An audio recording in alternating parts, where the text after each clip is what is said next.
Well, good Friday morning. We are talking about more rain on the way for tonight, and then that big warm up heading into next week, but also a lot of other things to talk about, from the active Atlantic to California and Oregon wildfires and the climate change link and all that for the West, as well as La Nina. It's been officially declared. Yes, La Nina is here. We've been watching it develop for the last few months, and it has been declared official. Not a very cut and dry pattern for us, though, as far as what that means for the winter. Slightly more of a correlation towards cooler conditions, but a lot of factors determine our winter weather pattern, and this is just one of them. And if it's a weak La Nina, it may have very little impact. But this gives you kind of an overall scheme of what we see on average with La Nina conditions. And you head further into the west and northwest, you do get cooler, wetter conditions. And generally, the south does get warmer and drier conditions, but we're kind of stuck in between.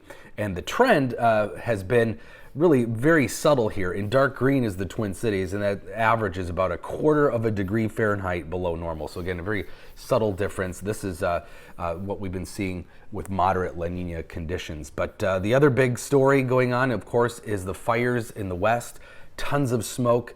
We also the images from San Francisco, and the smoke as the sun is rising, you can see on satellite here, is just billowing still across San Francisco and out into the Pacific Ocean. Just a ton of that orange haze you see.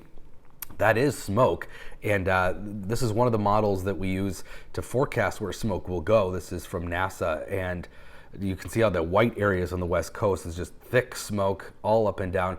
But we get bits of smoke too. We might even see some of that work into our cloud cover tonight into tomorrow. It'll be hard to see though because it'll be cloudy, but this will be coming off of Colorado fires.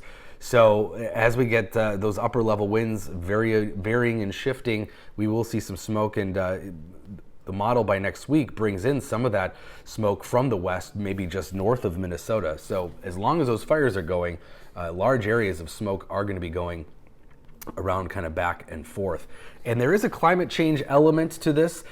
We've been seeing seasons get drier and longer for that fire season in the west. And when you heat things up in an area like that where it is dry in the summer normally, fire is a natural part of the west, but that season's getting more severe and longer.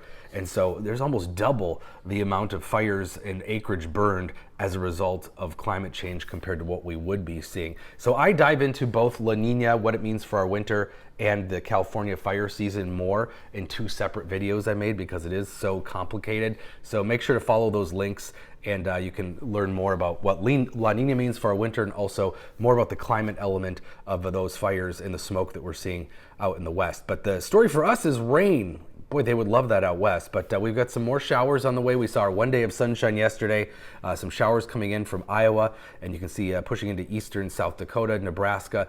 That activity moves in mostly in the overnight for us. Southern Minnesota will start to see those showers here by the late afternoon. You know, if you're down around Worthington, Albert Lee, some showers, Marshall even by 5 o'clock. And then in the metro, probably not till close to sunset, maybe a couple sprinkles, but the steadier rain will get going more into the overnight hours. And we'll see most of those showers fall in the overnight. This is midnight and then heading into 6 a.m., a couple of showers left over, and then it's mostly across northern Minnesota and Wisconsin. And then during the midday, could have a few wraparound showers pop up in the afternoon. But the showers during the day on Saturday will be more hit and miss, which is the good news there. But it's still going to be pretty cloudy and sort of stuck in the 60s tomorrow. And then we're talking about sunshine returning Sunday and some real warmth. Yeah, we've been cool, of course, this week, well below normal. That pattern is shifting starting already Sunday. These are high temperatures from the European model, putting us back into the 70s here across southern Minnesota, 80s off to the west. But then look at Tuesday, could be the peak of our warmth next week. We're talking about temperatures will be near 80 in the Twin Cities, and 80s to even maybe a 90 or 2 in parts of Nebraska or South Dakota. It looks like most of next week stays at or above normal, which is 70s to potentially 80-degree temperatures. So it is going to be much nicer. And of course, in addition to that, we're going to have a drier pattern next week with lots of sunshine. Sunday, still a few lingering clouds, but Monday, Tuesday into Wednesday looks mostly sunny, and that'll certainly help warm things up as well. And don't see any of these major cold blasts in sight into next week.